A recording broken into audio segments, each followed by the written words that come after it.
what happens when the media owner takes such a position is that a journalist may report something that is not favorable to the candidate the owner supports. But what usually happens is that the story will not be followed up. The resources for the journalist to follow up that story will not be availed. That's what it means. And I don't think we need to read too much into it, me personally, because I think also I come from the continental Europe tradition since I studied France. In Europe, it's clear from the beginning what side the paper supports. Are you talking about the center left, the radical left, the center right, or the radical right?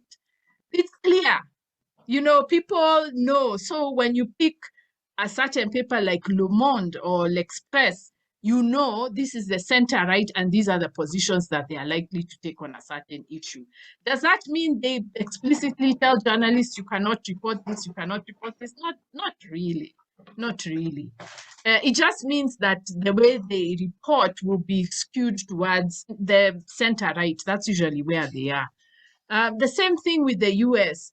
If you're getting MSNBC, you know what you're going to get liberals, and they're going to say, oh, black people, oh, women, oh, let's feel sorry. You know that that's what you're going to get. CNN, MSNBC, that's who they are. When you listen to Fox News, you expect people to be ranting and saying, oh, critical race theory must not happen in schools. You expect that. The problem, I think, for Kenya is that we don't have clear political positions. So what happens is that people have this fantasy that media is objective in Kenya or should aspire for objectivity. Me, I don't even bother. Really, like really.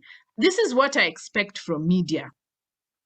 If you go to Capital, this is what you expect, some kind of flamboyant, sassy, posh kind of reporting. If you go to Nation is pro-business, pro-private sector. It tends to avoid anything that could be politically contentious. They might report one or two fellows who have given big opinions, like Miguna. They might report him, but in general, they stick to what's good for business is good for Nation Media Group.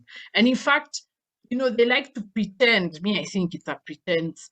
They like to pretend that they were part of the second liberation in the 90s. But I think the only reason they supported the outspoken voices was because the Moi government was bad for business. So they're not going to say that, but that's essentially what happened.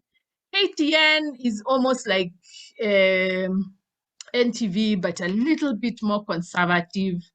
Royal Media Group is ethnicity, you know. What do the people on the ground like? You know, that's what to call ground, the machinani, that's their focus. That's the business model. So the way they will report news will be more like what will excite people, especially in the rural areas. So, but the thing is, all those are business logics. We don't have, you know, people who are going to support social welfare, people who are going to be like, Kenya is for Kenyans alone. We don't have yet politics that are defined like that, so that we expect certain views from the media. So it's because we do not have political ideologies that we have this fantasy that the media can be objective. They can't. They are not. It's not something I expect from them. I don't. So if Macharia says we are supporting Azimio, I'm just like, okay, that makes sense. It's in line with your business logic. It's in line with your politics. I get that. And I'm not going to expect Ruben Kigame to get favorable coverage. I've accepted. I mean, and when they report someone like Kigame, they are reporting for the optics, just to say, oh, we are fair, we are balanced. But it's not out of a real commitment to expounding on what he has to say. So I think we are not being very realistic, and we people from the university, we have to stop promoting this idea of objectivity. It does not exist. I think what we need to do is to say what point of view do these people represent. That's the point. so that we get a balance from all perspectives. That's what we need. So like now, if you look at the Communist Party now has a YouTube channel.